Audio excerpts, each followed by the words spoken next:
you a little green and yellow Viking. Send me a shirt. Bears shirt. I'll wear it on the show. All right. Probably the favorite. But if Cage was on, it's our turn. And boy, is week 1.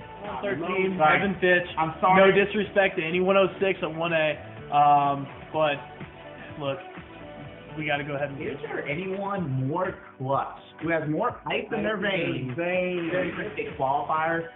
I don't care. If you're a North Carolina kid, I'm always going to be 100% behind you. Yeah. I'm going to root.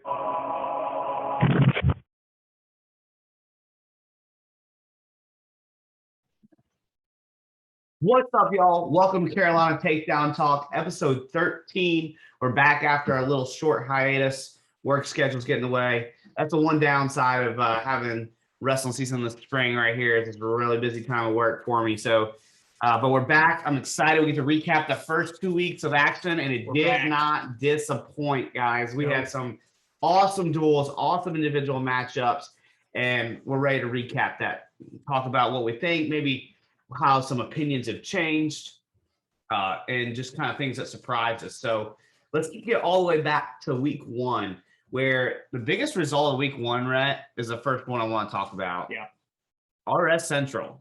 Coach Cox and the crew beating Lake Norman. Yeah, it was big. That was a big duel. And, you know, we talked about it here. We're like, okay, Coach Cox doesn't play around. He'll bump guys up to get the best matchups, and we got it. We actually got a matchup that we really wanted to see. State champ Zach Lewis wrestling 45, and I think he's weighing in at 45 and then come down to 38 based on the duel results I've seen past this one.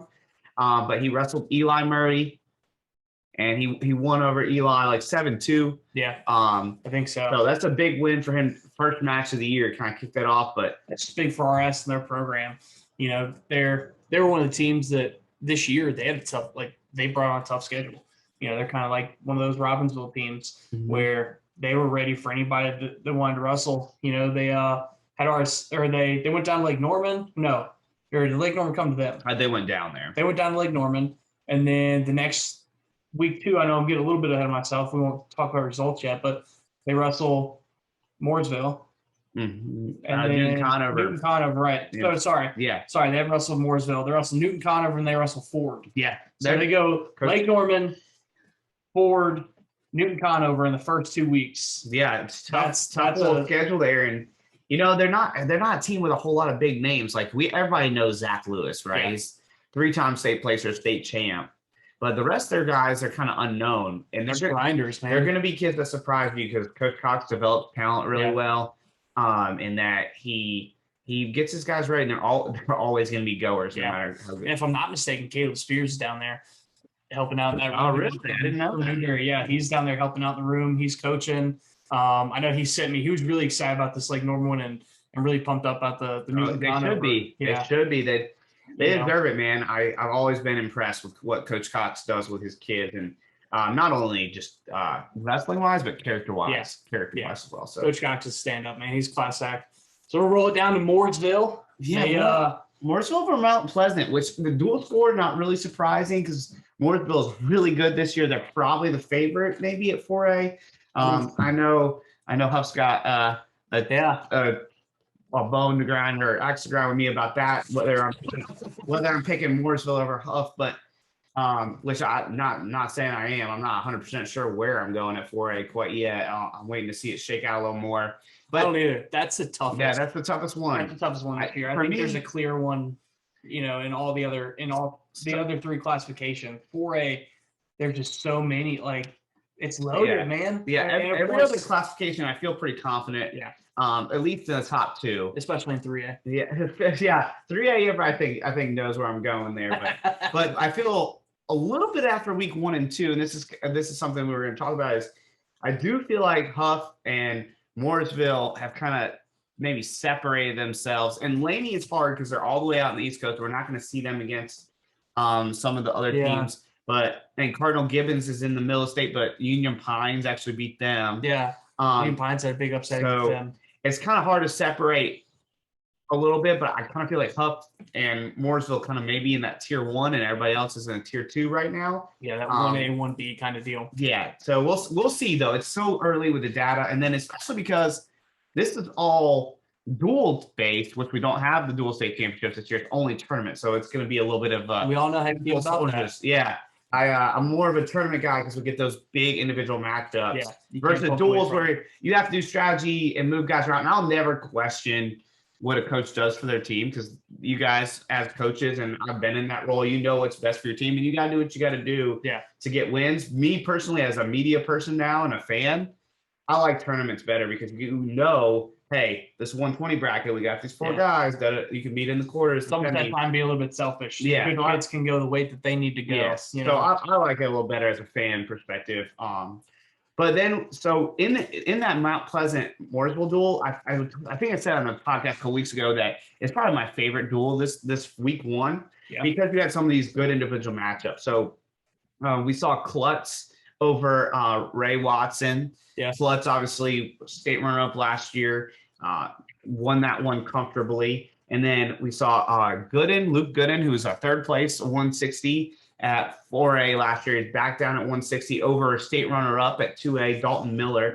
That one was probably the biggest matchup of the duel, and that was actually by fall. So big win there for Gooden, just kind of putting himself in another tier where I knew he was really good, but now he's kind of borderline big border good, and we'll kind of see where he develops over the next couple of weeks. So really paying attention to you, Luke. And then Moorsville or Mount Pleasant also has Pickard at 170, who I've been noticing he's been real active this offseason and getting better each result out. Yeah. And he had a win over freshman big border Brady Rabb, who I'm very excited to see making his debut and looks as good as advertised. But that Pickard over Rabb is a good win there. And then so far it's been kind of this west centric kind of, right? We've talked about our central Lake Norman, Moorsville, and Mount Pleasant. We got to talk about Coach Kepler with First Flight. Your boys. Yeah. And girl. Yeah. and I'm, if you haven't figured it out, proud alumni of First Flight with Coach Kepler now. Yeah. North Pitt, Coach Young, great guy. He took his North Pitt team over First Flight. Now, the reason this duel is kind of important is one matchup in here that I kind of had a feeling was going to happen, and I was excited about. Before we get to that one, though, Reagan Riddick, we talk about her a lot on this podcast a couple of times. Yeah. She's back down at 113. I think she's a problem statewide at 2A at 113. Look for her to kind of start making history. I'm going to pick her as a placer this year. Now, the hard part is that wrestlebacks situation, and I don't want to get too into my personal feelings about that right now, but obviously I'm not a fan of no wrestlebacks. Let the kids wrestle. Yeah, let's have wrestlebacks. If we can have we can have a full tournament. Yeah, is how I feel. I don't want to go on a full rant about it because I'll get a little too fired up. All right. Maybe I'll bring that heat at the end, but Reagan Riddick definitely a placer worthy person at 113. I think so. And she's a threat. Solid. And then they got in he was a Pasquotank County kid last year. He was a state qualifier.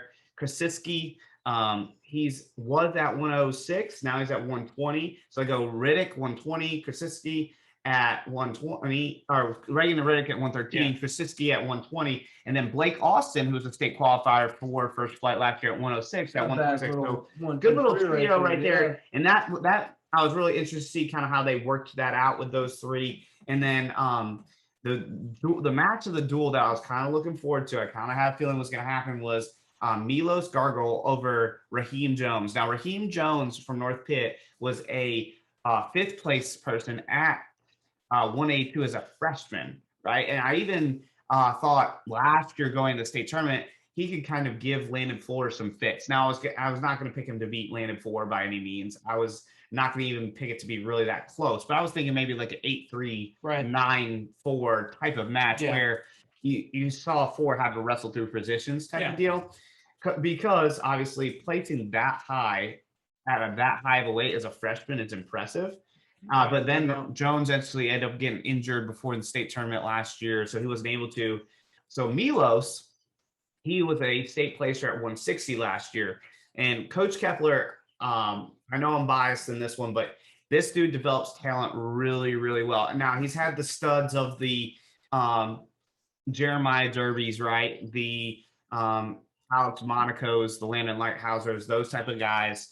But he's also had kids that come in and need some development. Like the way Carlos Martinez developed into the stud that he became, the two-time state champion he became, is not because he walked into the First Flight Wrestling Room that good, man. That was hard work on Carlos's part and great development by First Flight Coach Kepler and Martina and Coach Baum and Coach Hawes, those guys. So they developed talent really well. And this is another guy that's kind of making a jump in their room.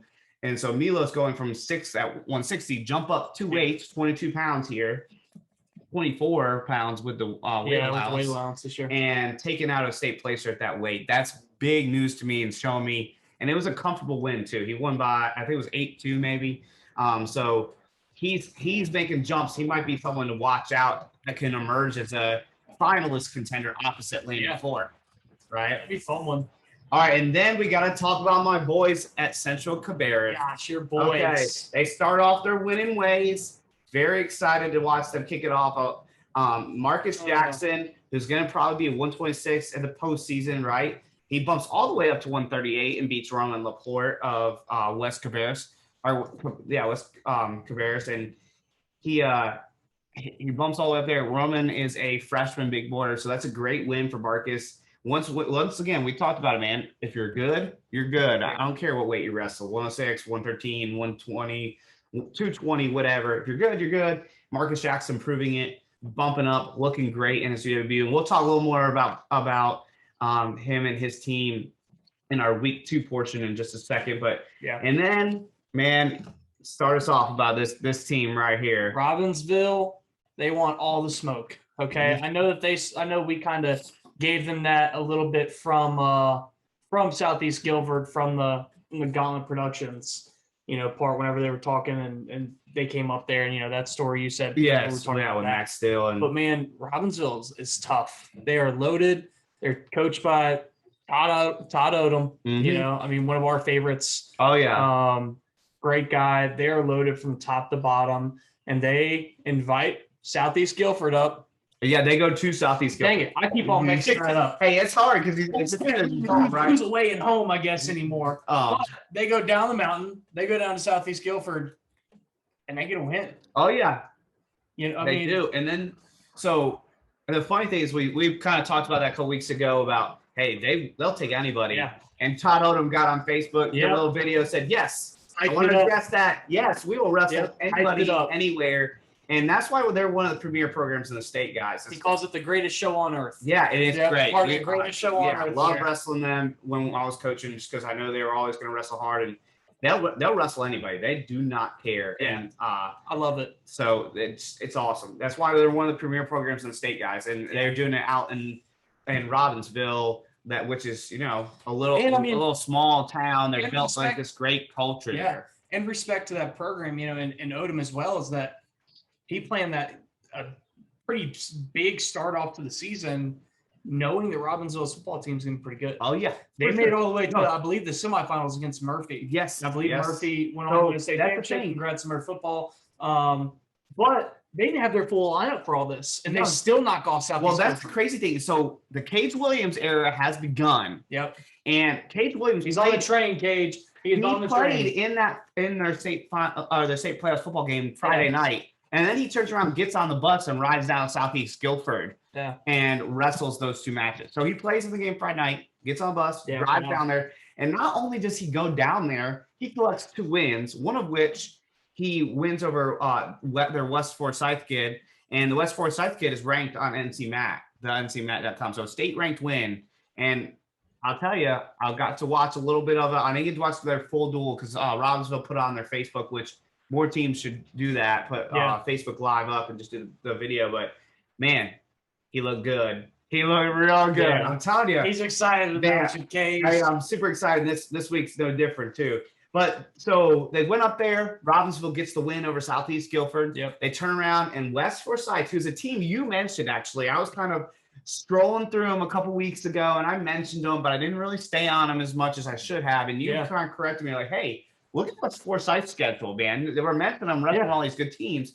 So not only West Forsyth wrestle all these good teams, they beat Robinsville. They came up, they beat Robinsville. Aiden man, I'm going to butcher this. Maher over Fink. Yeah, over Kyle Franks. So, that's big. So Fink actually ended up taking 2 losses on the day. So state champ, you don't see that much. State champ taking 2 losses. Yeah. Wow. West Forsyth's Maher, Aiden Maher beat him 8-2, and then Max Steele, who was kind of the originator of like this want the smoke stuff with him and Jed Cox. Jed Cox said that to me, but Max Steele was who it was about because he came to that Gauntlet Wrestling Productions event and did the thing. So Max Steele with the win over Fink, and then Maher as well. So tough day for Fink.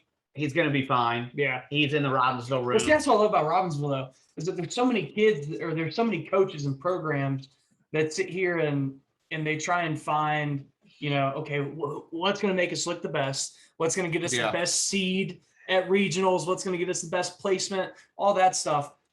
You're cheating your kids. Yeah. Let's put wrestle. Your kids in front of the best competition that they can find. If you have a state champ, find him another state champ and see who's better. Yeah, I love it. And Coach Odom kind of talked about that a little bit. He's like, he's like, we're schedule is designed not to make our kids undefeated. We want to get the best competition possible. His goal is to not have an undefeated kid. And Fink's gonna be fine. He's gonna wrestle tough competition, and when it comes to his season, and plus he's got a pretty good practice partner, right? Fink, and I would love to see Fink and Cage Williams practice. Maybe I'll get out there when the summer rolls around and get a little watch a little practice. If Coach Odom could cool that, me driving down there and watching one of y'all's practices when summer hits. That'd be pretty cool.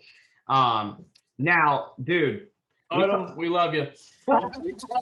We talked about this team last time as another program who kind of goes out, seeks competition. Yeah, they do. And Ford rolled in week 1. Yep. It wasn't close. They over Surrey Central and West Forsyth, the team we just talked about, beat Robinsville. Ford rolled. Yeah. It wasn't close. And they did that without Landon Ford and Brock Terry.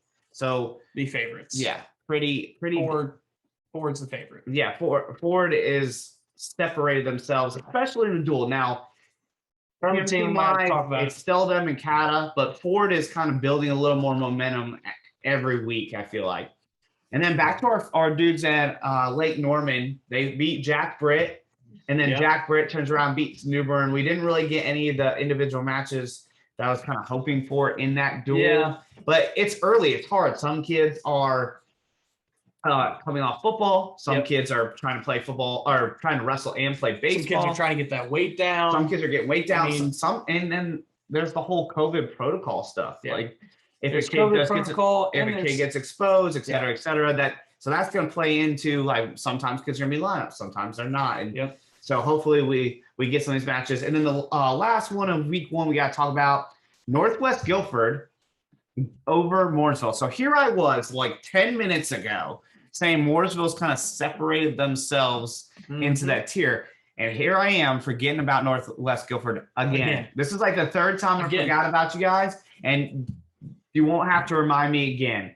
The difference to me, though, Northwest Guilford, if we have a dual state championship, I might pick them to win. And yes, they have the studs to win. I don't know, just Keith and me thinks Moorsville and Huff have a couple more kind of bullets in the chamber. A few more guns. But, I mean, think about the guys that Northwest Guilford has. Edwards, Joplin, Pepin, Heron, right? They got the guys. And this duel showed that. So Joplin takes care of business with a big 17-6 win over Greg Merriman.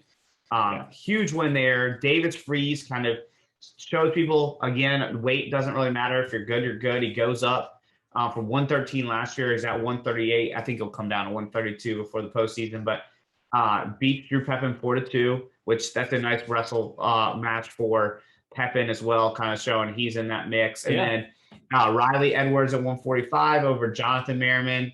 And then this was the kind of the match that stood out to me a little bit. Linus Lingle over Ray Watson. I didn't know much about Linus. If you guys do, you can send me a message, and that way I have a little bit more information about him. But to see him beat Ray Watson, you know he's got to be good, because Ray's a great wrestler, really solid. So, and that match really helped swing that duel a little bit. So week 1 was pretty loaded with a bunch of duels, and week 2 was no different. Who do you think takes Takes MOW for week 1 there. Takes Hammer of the Week for week 1. As individual? Individual. Hammer of the Week. Man. I'm going Zach Lewis. Zach Lewis. I know Eli Murray is a freshman. Yep. But that's still, he just All-American at NHSDAs. Yeah. And we know he's legit. So Zach Lewis to come in and win that match kind of comfortably, at least the score-wise. I haven't seen the match, but score-wise, it looks pretty comfortable. So to do that kind of shows like, man, he's kind of in control, wrestling in a good place right off the bat. So I'm going to go Zach Lewis as kind of like that week 1 hammer individually. And then knowing what we know as like a whole, dual team wise, Fred T. Ford wins week 1. Yeah. Or they're hammers, man. Yes, because they did that without two studs. So they win week 1 for me. For sure. So week 2 last week, like I said, we were kind of sad to take a little hiatus last week just because our work schedules didn't coincide to get it done. So, but that leaves us to be able to talk about both weeks at once. Yep. So, back to my boys here. Central Cabarrus, right? Central Cabarrus. And guys, I think it was Luke Masterson put up like a little Instagram story, and Frank at Carolina Mac News tagged us in it. And he said, there's a new 3A team in town, and I loved it. I love that kind of like banter there. I love it, Masterson. It was cool. It was cool. And so they beat Piedmont, who is always in the mix. Yeah, you got to go through Piedmont to win a title. Yeah. Always. So the biggest match, this was probably the biggest match of the year so far. Yeah. Was Trip Collins over Marcus Jackson, who I just talked about. I see Rat already getting excited here. Let's go ahead and hear it. Yeah. I want you were right. All right. Because I picked my boy, Trip Collins here over Jackson. No offense. I've always said I am not afraid to be wrong. I'm wrong all the time. And he was wrong. And I was wrong. Collins over Jackson 7-3 here. 7-3. Collins. Her was really tight. I wish I could. If anybody has video of that match, please send it to me. I'd love to see it. I heard it was really, really tight, even more so than that score says. But congratulations, Trip. That's a big win. Trip's built different. I know there's college coaches that are very excited about Trip Collins and are hopeful for him to come to their program. We'll see. I'm not sure where he's going to end up, but hopefully we find out sometime soon. But that's the match of the year so far, right? State champ versus state champ. And I love that it happened. Oh, me too. It's amazing. Like massive shout out to Trip Collins and Marcus Jackson there. And they knew it too. And they knew it was the coaching staff, Central Cabarrus and Piedmont. Like, I love it. Way to give your kids the best opportunity to get better. 100%. Like, seriously, thank you as a coach. Thank you. Massive props to you guys. Respect those two athletes for going out and saying, like, look, I'm trying to get better. I want to be the best I can be, so I'm going to wrestle the best guy I can. So massive shout out to Trips Jackson there. And thinking forward, too, is this match happened at 132, but both have wrestled 126 this year already. So they're probably going to come down. If they don't, Will Lewis from Western Harnett, who I thought personally was going to be 138 because of his frame this year, not so fast, my friend, he is at 132. Yeah. So we have 3 state champs for 2 weights. Okay. So they're going to hit. And let's boogie, man. I love it. All right, let's go. Let's go. That's going to be Ryan's catchphrase there. I don't know about that. That just rolled out. Somebody make it stick, please. Somebody make a meme with Ryan saying, let's boogie. So I have a feeling this isn't the last time that Collins and Jackson hit. No. If they come down, they're both in that same regional. They'll both be in the state tournament together here. Yeah. Trip, congratulations on this win. Marcus, I'm picking you to win. I'm picking you to win the title. I think you're going to be on top of the podium when the year is over. And Rhett, you're right this time. Marcus, let's roll, man.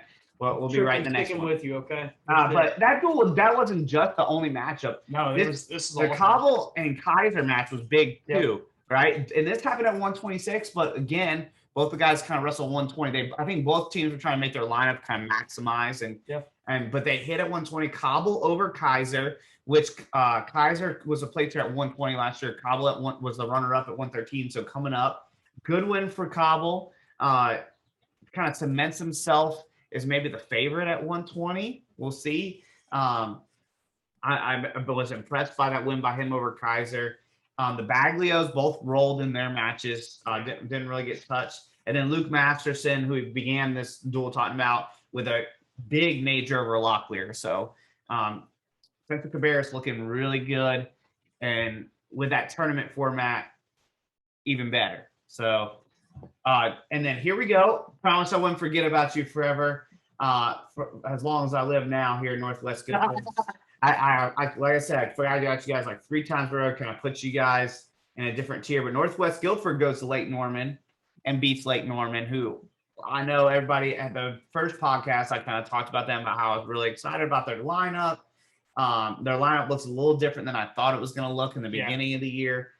But I still think they're really, really good. Top I 5 team. I still think Lake Norman's a team. Oh, They're still a great team, and they're still wrestling. They're in the thick Solid team of things for sure. And here's the thing: is that every year, or there's 2 types of teams. You know, there's that team that comes out hot right out the gate. Yep. And they're solid. I mean, there's 100%. The Ford, right? There's Ford that you know they're loaded, and they're gonna roll everybody all the way through, right? But then there's teams that at the beginning of the year, they got to figure it out. Yep. Yeah. Just weights, maybe. You got to get guys in the lineup. And it's coaching too. There's some coaches that just, you know, they work their program at the right time and they peak them. And I think Lake Norman's going to be one of those teams. I think Lake Norman's going to be a team that they may start slow. We may see some of these losses team wise, but I think they're going to start peaking at the right time as we get closer to the end of the year. Just my 2 cents on Lake Norman there. I'm a big fan of that program. Yeah, I like Lake Norman a lot. I think people know that by now as well. And Northwest Guilford, though, they come in, they beat Lake Norman. So after beating Moorsville, they beat those 2 teams. That's really good win. Which I think that, I mean, I know it's a little bit not off topic because we're talking about Northwest Guilford here, but they brought out some new singlets too. Did you see those? I did see the new singlets. They were clean. No, yeah. They got some good.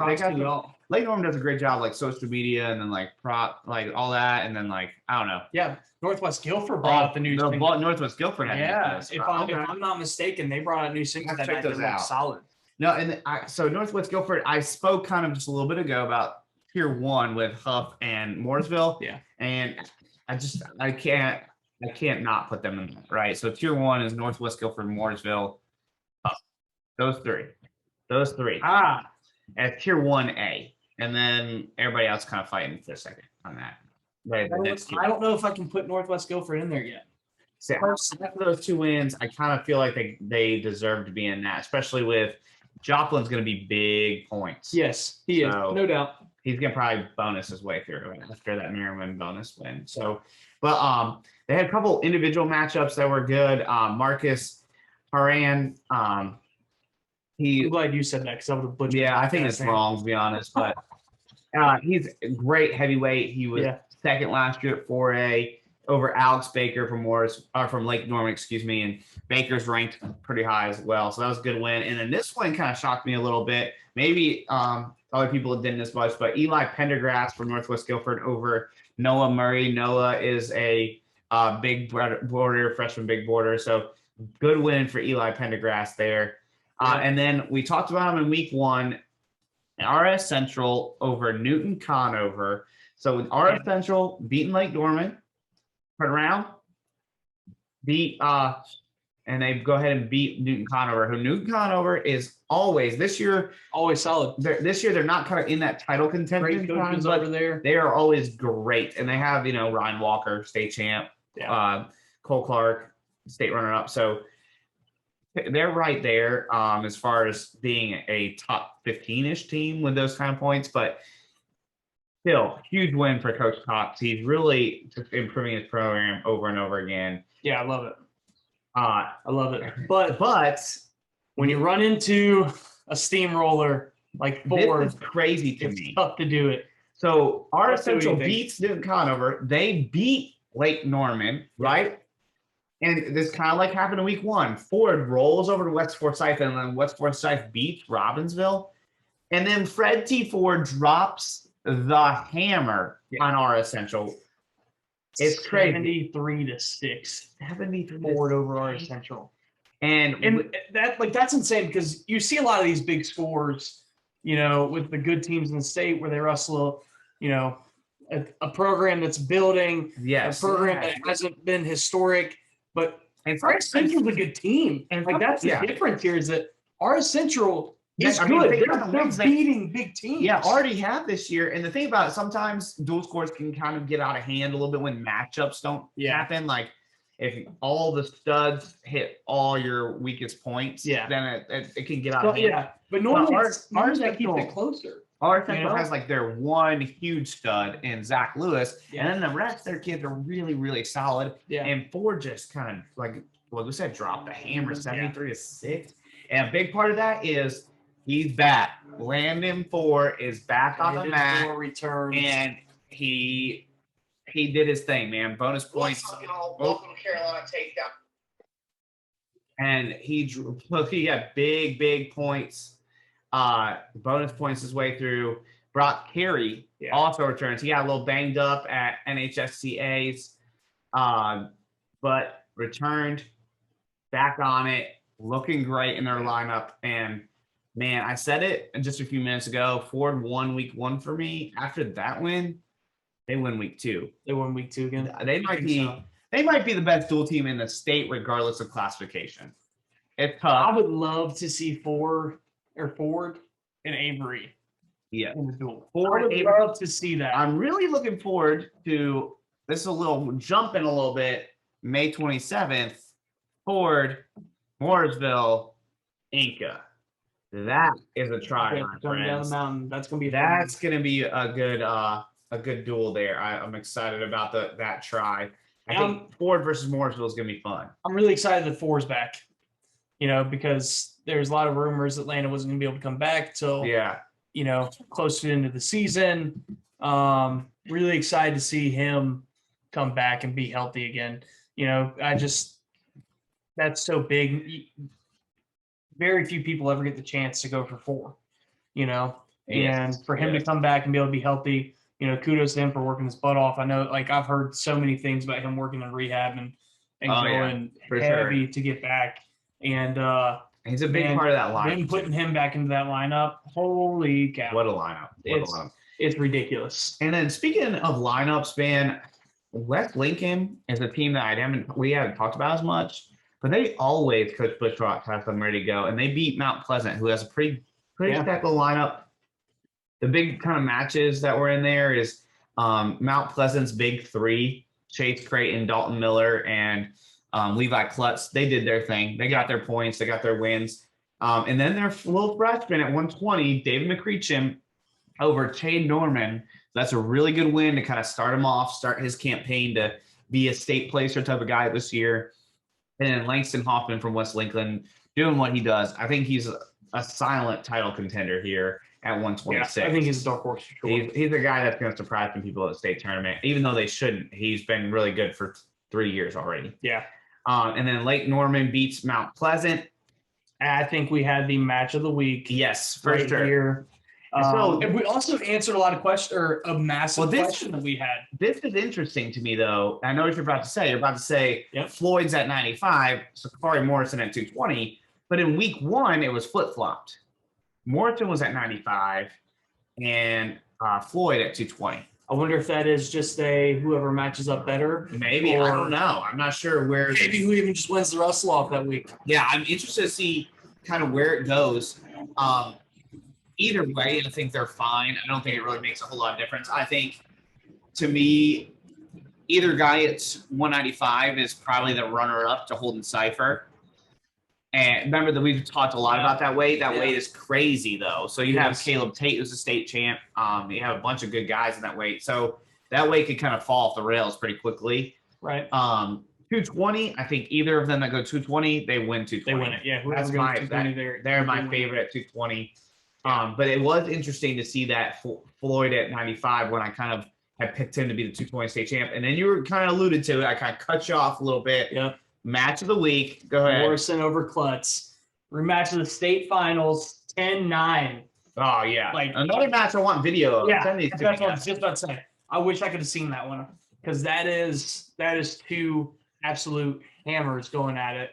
And I personally think Sakari gets – it's tough because I want to give it to 4 for coming back, his big return, but I think Sakari gets hammer of the week 2 for me. Yes. For coming out. Individual guy of the week for me is Sakari Yeah. with that big 10-9 win. It was a overtime match last year in the state finals. So if they matched up, I thought they were going to meet at 195. I kind of previewed it in a little thing I did on my Patreon account, which thank you to all those people who are supporting that. But I thought it was going to happen at 95, happen at 220. Match of the week, hammer of the week goes to Sakari for sure for that win, biggest win. And then I already kind of said who I think my dual team of the week is Fred T. Ford. Yeah. I mean, that pumping they put on our Essential was so much. Then rolled them. So we got to talk about your guys here. Yeah. Anka went into West Henderson. They came down. Oh, they came to the well, we can't. I'm not the only one that messed up. Hey, it doesn't say it on track. I probably only knew that because I was there. Yeah. So it doesn't say it. Most of these results are me and Rhett ciphering through track wrestling and just picking the results out every single match we're going through and figure out, because there's not a whole lot of video out there based on what we can find. I mean, some teams are doing it on their Facebook page. Just send us those, like Robinsville. Yeah, send it to the Carolina Takedown Talk social media stuff, and we'll watch. We'd love to watch the videos and stuff. But Inca, West Henderson, that was a rematch of the state semis last year. Not quite. Quarters, right? So we actually didn't meet with them. So they lost to St. Stephen's. But that's right. But y'all Henderson beat us in the conference duel finale over at West, and probably one of the most exciting. I heard it was great. I never get to hear the end of it because I was coaching with my older brother there. Yeah, and Robert Hoy's the man. He's the better one. No offense. Oh, yikes. Okay, let's calm down here. But no, I mean, I love West Henderson's program. I love Coach Conley's great. Your brother's great. Coach Smith's back over helping out. Coach Smith's the man. But last year, so last year, us and West really had a big rivalry going throughout the year, and I love it. It was a lot of fun, big conference rivalry. They beat us in the regular season. We win the conference tournament.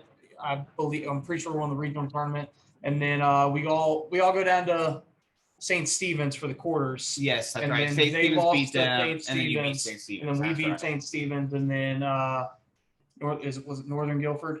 I believe. Yes. Yep. In Northern Guilford. We fell to them. Yeah. But so this year we kind of brought West back over, and guys wrestled great. Guys wrestled really tough. Now West kind of lost a little bit of their. Yeah, they graduated. They're young. They're rebuilding. Yeah, they lost their big studs with their both state runner-ups they had last year. Yeah. So rebuilding a little bit, but you guys took that. I think the biggest matchup for you guys probably North in conference. Take a guess. Probably. In our conference. I don't know. So that'd be good. But I think it's just a big matchup that y'all wrestled well in. And then Pisgah, though, showed up over Inca, which I know you guys had a couple guys out of your lineup, but Pisgah's another program that's always been impressive to me. When I was coaching, we wrestled a lot. They do a great. All their coaches do. I love that program. Yeah, they do a great job. I love the things they instill, like technique-wise, in their guys. Gage Norris over there. Yes. Love that guy. Yeah. They do great things over there. But the big match out of that one, and I'll speak on it. You don't have to get into it. But Xander Hill, who's a freshman, is kind of put himself on notice to me. I didn't know anything really about this kid. But he beat Eli Foster, who to me is kind of like a favorite to place pretty high at the weight.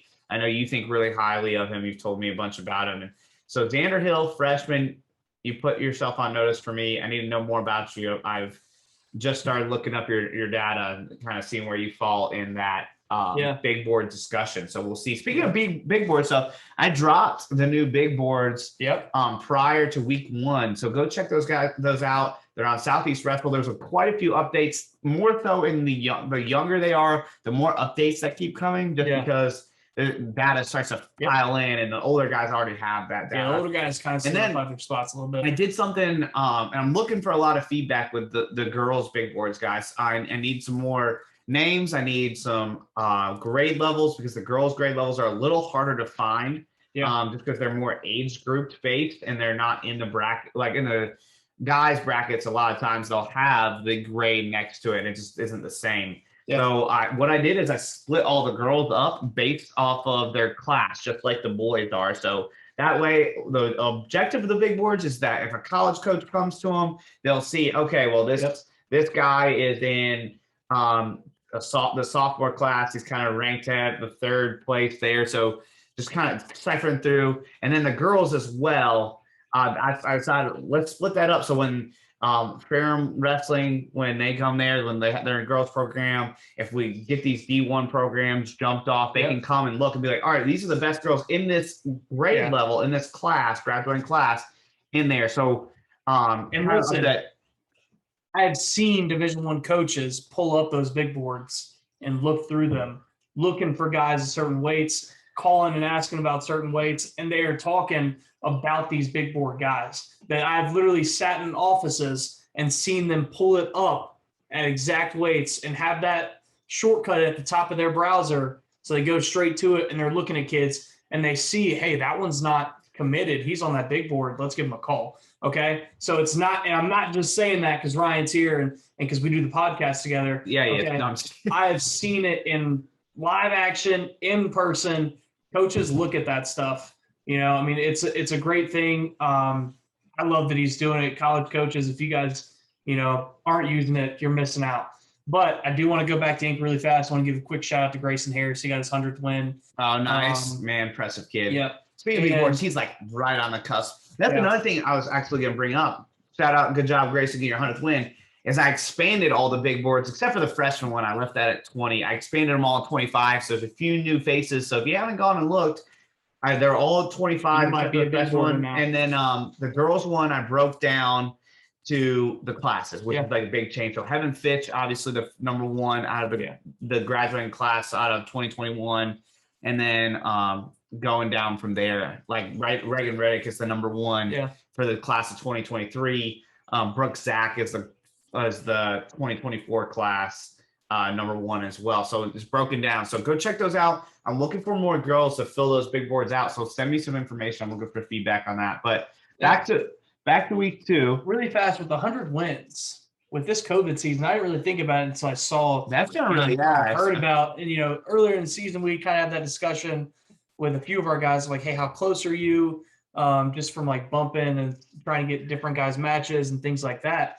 But that's going to be tough. That is going to be tough. That's a hard thing. If you reach 100 wins wrestling in this COVID season, congrats. Like, kudos to you. The guys who are seniors who are like right on the cusp and trying to get there. Yeah. That's tough. And so just a couple other individual wins from this week 2. Jameer from Southern Guilford, he handily beat Marcus Haranen from Northwest Guilford 12-3. Yeah. That's a huge win. That's state 3rd versus a state runner-up, 3A, 4A, but big win there to win that handily. And then Jameer's impressive, man. Yes, he is. Really impressive. And this one this didn't surprise me because I knew CJ Henderson was good, but I wouldn't have picked him to win this match. But he also beats Marcus, and he does that by fall. So CJ Henderson was a 3rd and then 2nd down in 1A, which sometimes 1A doesn't get the love it deserves. So I know CJ Henderson on Elkin, that's a huge win. That's a big boardish type of win. So kind of bumping it. He was on the border anyway, so he's for sure close there. And then Joseph Locke, who's a guy you really like out of Jack Britt. Yeah. A recent new big boarder. He over another big boarder, Aaron Faison out of Union Pines. Yeah. So a big boarder versus big boarder matchup. That kind of gets me excited. No doubt. Good duels get me kind of excited, but these big individual matchups where you get the best kids wrestling the best kids, that's what gets me jazzed up. Yeah, no doubt. So we're going. So I guess week 2, our weekly awards is what we'll do. Yeah, weekly awards. Freddie Ford, dual team of the week. Ford wins it for 1 and 2. Yeah, they're the most impressive dual team of the season. Week so far. 1, you picked. For Zach Lewis, our Central. Zach Lewis, and then week 2 we're gonna go with Sakari Morrison. Yep. Shout out to you guys. Shout out to Ford. Y'all are just absolute hammers, all of you. So we're gonna go to week 3 here. Just some big matchups. Yeah, let's preview week 3, man. Yeah. So week 3 doesn't have like the depth of matchups that week 1 and week 2 had, but we still have some really good ones. We have Cardinal Gibbons, who was the runner-up last year, so close to winning that 4A dual title, versus Pinecrest, who we both talk off air and on air about how we really like their program. Coach Curtin's got a good one going there with Jaden Dobeck and Matthew Rowland, who Matthew Rowland's brother and sister were rolling at Freestyle Greco States. They did really well. They're in 8th grade and 5th grade. So his sister may be the number 1 prospect for girls in that class. So, but we might get this matchup in the duel. I doubt happens. Is Luke? But we can pray. Maybe Luke Kuntz versus Matthew Rowland, and it seems like these guys just hit all the time in this offseason. Yeah. Rowland won the majority of them. Kuntz beat him this past weekend. But it was freestyle. So we'll see. I think Kuntz will probably be a weight above where Rowland's at in the duel. Probably not going to see it. But if we do, it'll be awesome because they're both scrapped. And then we'll see. We'll get to kind of see more in the limelight. I don't feel like we've talked about Cardinal Gibbons a lot. We'll see Tyler Tracy, who's was at Northwood as a state runner-up last year. Now he's at Cardinal Gibbons. And then Ryan Dale Pizziol. Sorry, Pizzol, maybe. Sorry, man. I know that's terrible pronunciation of your name, but he's really a stud, man. He's got some really good wins, and not a guy that was on my radar originally, but definitely when I'm looking back at his data is impressive. So then we got Lake Norman again. Lake Norman and Piedmont. Lake Norman putting together a really tough schedule. Marquee programs right there in the state. Mm-hmm. I'm really excited about that one. That one will be good. Shout out to y'all for going down and wrestling each other. And then 2 more programs we talked about. West Forsyth and Moorsville. Yep. That's gonna be awesome a doozy duel. right there. I like that. One. I would say that's number 2 in duel for the week. We'll get to number 1 later on. North Pitt and Rosewood. I think that's another solid one. Yeah. So Rosewood kind of like ran 1A for a little bit, right? Yeah. 1A's kind of gone through like these cycles where it's like it went for Mitchell kind of ran it for a minute, and then Rosewood and West Wilkes originally ran it, and then URA Charter run there, and then Avery's kind of taken over. And it doesn't look like Avery's run's going to end anytime soon, right? No. They still got 2 years this year, next year with that junior class of there. So I'm still on the fence that Avery's still not the best team in the state. Yeah, it could be close. It's tight. Solid, man. It's tight. I'd probably take Ford over them in a duel, but we'll see. Yeah. But North Pitt, great program with Coach Young. We kind of talked to them at the top of the show. And Rosewood always turns out some really good guys. So I'm excited to kind of see that duel on the East Coast. And then the team we've been kind of underlyingly talking about the whole time, Northwest Guilford versus Page. Now, the dual score is not going to be close. Northwest Guilford is going to probably run away with it. But Jacob Woodburn versus Drew Pepin is going to be a good match. That's a solid match. I think Woodburn wins comfortably by like 5 or 6. I'm going second match of the week there as well. Yes. That one's going to be fun. Jacob Woodburn really impressed me.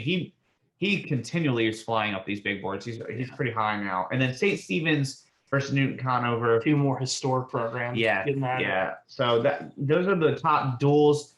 And we saved the best for last, and it happens to be. This is not an Inca bias. Yeah, I can play this. You know that I'm picking Central Cabarrus to win the duels, but to win 3A. This is the best duel of the week. Inca Robinsville. Yeah. Best duel of the week. Both programs have been all over the place, wrestling tough competition. Both teams are Western North Carolina. Both teams have studs up and down their lineup. They have state runner-ups. They have state champs in Robinsville's case. It's ready. So it's got the best duel of the week is that. Inca Robinsville. Yeah.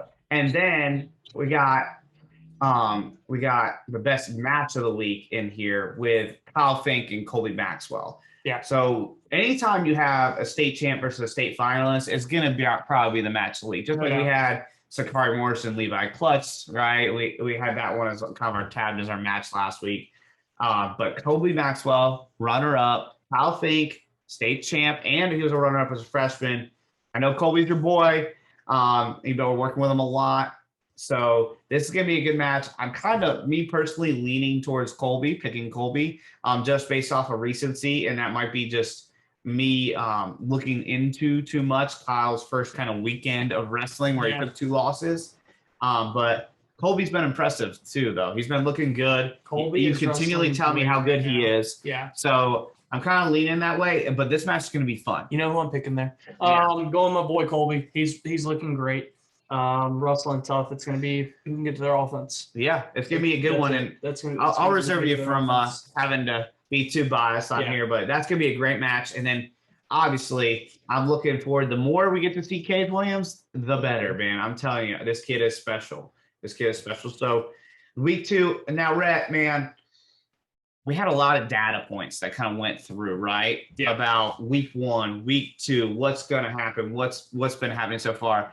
Has anything really changed in your mind as far as like 1A, Avery's kind of a tier above, 2A, it's Cata versus Ford, 3A, team-wise, it's Santa Cabarrus and Inca, and then 4A, we kind of got a big cluster with Laney, Huff, Moorsville, Lake Norman, Northwest Guilford, Cardinal Gibbons. I might have left somebody out there. I don't know. I was kind of rolling off. So many teams in 4A that can do damage. So has anything changed in your mind about those team races specifically? Avery is still my pick. Yeah, me too. For sure. I'm still there. Avery, I mean, I just said I don't know if Avery, I think Avery could wrestle with anybody in the state right now and wrestle really well, if not beat them. 2A, I'm picking Ford. Even, I mean, I don't think that Cata has I don't think they have the firepower to I don't know. No, they have studs. And I don't mean to be disrespectful at all. But I'm taking Ford there. They're rolling over people, and they're rolling over. They are. They're blowing the doors off people. That's what's getting me is that they're beating teams. Well, that's the thing is we have been talking about Ford's dual schedule versus like Cata's dual schedule. They haven't hit any of those top teams yet, right? So and that's gonna kind of putting them in the limelight, getting your brain. Okay, keep going. I'll let you keep going. I'm still taking Inca. Yeah, we figured. I'm still taking my boys. The people know. Tony Torres, Luke Arts, Grayson Harris, Eli Foster, Colby Maxwell. I'm taking my boys, okay? We got you. We understand. I do think Central Cabarrus is tough, though. I mean, I've said it off air a lot to other people. Central Cabarrus is tough. They're a great program. I just take my boys. Yeah. 4A, man, it's tough because, like you said, you've got Huff, you've got Laney, you've got Moorsville, you've got Lake Norman, you've got Northwest Guilford. 4A, take Huff. Yeah, that's another team. So Cata, 4A, take Huff. And Huff actually didn't compete at all in week 1, and they waited till week 2. Yep. So they're kind of been out of the limelight. People are maybe forgetting about I was looking through their last dual score, and their lineup is I still take Huff. Their lineup is good. So Trip Riders out there, man, I like his social media stuff too, where he kind of does he was doing Meet the Wrestlers. Yeah, Robinsville starting. And then I think I saw him put up about how Richard Trenner can't win at Knockout. He did, that was funny. Yeah. It's just good things to promote your program. Your program. So it's cool. It was cool. But I'm kind of with you. 1A, my mind is not changed. I think it is Avery than everybody else, even though I really like Robinsville. I think your Charter is probably underrated. Yeah. A little bit. So I know we get a lot of DMs about us leaving out your Charter. Yeah. No disrespect. And I get it. I just think Avery is that good this year. And I think your Charter and Robinsville are kind of right there as the top next two, right? I just think Avery's got a little more firepower. And I know there's some people out there that think your Charter is going to beat Avery. I just think you're wrong. And I'm not afraid to be wrong. Either, and if it happens, I'm willing to admit that I was wrong, but I don't think I am. I think Avery's gonna smoke everybody. 2A, yes, Ford has been blowing the door off of people, and not only do they have Landon Ford, Zane Burchett, and Brock Carey, but all these other guys are starting to emerge. Hunter Clark at 113, guys. If you don't know who he is, you should know who he is. He's got some really good results so far. Don't know your and then Braden Mahia at 106, really good as well. So you got those two freshmen kind of emerging. But Cata, with it being a tournament, they have the Ross brothers, they have Aiden Curry, they have Logan Fight, they have Grant Haney, who's back down at 113. who is in the top couple kids. He's going to be a point scorer at state tournament. They have Kyle Monteperto, who's going to score bunches of points. He's going to bonus his way through the state tournament. And then they have a couple other guys that are kind of on the cusp of being that solid state qualifier. So I know they've been out of the mix. I still think it's neck and neck. Like that, honestly, that one is probably the hardest one for me to decipher, just because it could fall either way depending on how Clark and Mejia do today, right now, versus like in a tournament. Like regular tournament or right this? Greensboro, right regular now, tournament? Greensboro. Give me Cata.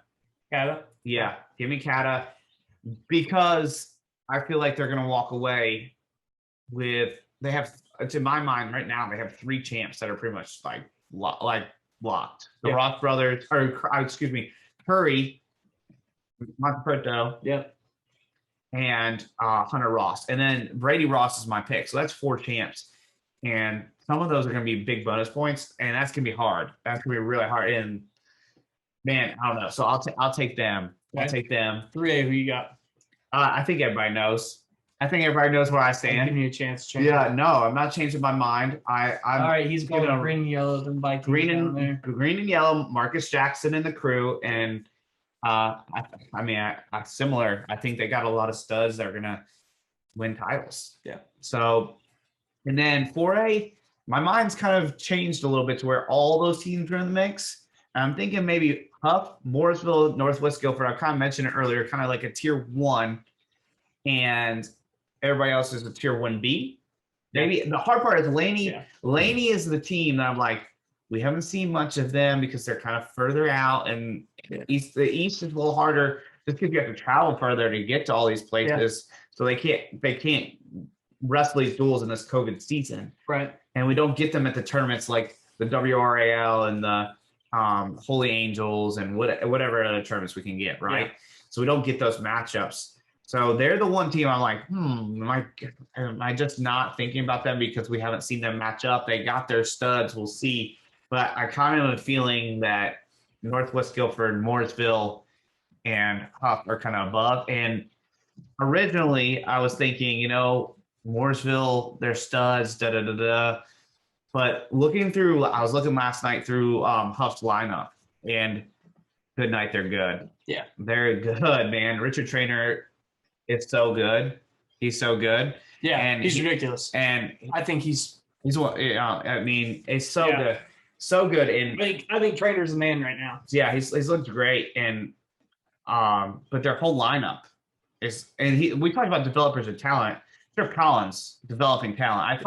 I think I saw one of their coaches, maybe, or one of the parents put out something after they won the state title last year, that a bunch of their guys that were in the lineup in the state championship duel last year didn't start wrestling until 9th grade, which is insane at this level, like when you're winning state championship. Yeah. So I don't know, maybe as the defending champs, we're sleeping on them too much. And I know you just picked them, but I think maybe we're thinking it's like this big fun race, and maybe Huff's going to pull away. I don't know. I still think those 3 is going to be insane. I still think it's the most fun race to watch this year.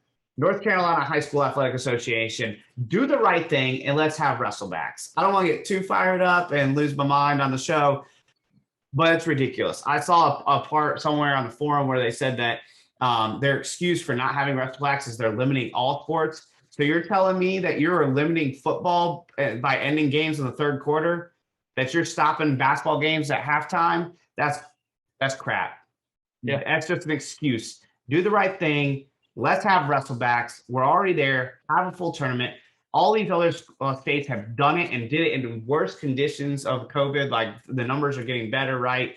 I don't understand. It's just a lame excuse, and do the right thing, just like you need to do with sanctioned North Carolina girls wrestling. It's time after time we're seeing the excuses from y'all, and I like it. I think it's ridiculous. Step up. That's it, man. Well said. Well, hey, I can't wait to watch the results. If you have videos, send it to us. Please. We'll love to watch it. Send it to Frank too. This is a podcast show that is sponsored by Carolina's Mat News and Village Coaching. Head to Village Coaching for all of your recruiting needs. That's a recruiting education service, guys. It's going to help. Tanner's going to help you guys kind of realize what you need to do to put your name out there to get recruited and just help you through that process. So head on over there. The link's on the top of the big boards. Check out the big boards on Southeast Wrestle. I'm Ryan Mitchell, joined by Ray Hoy, man. We're out. We're out.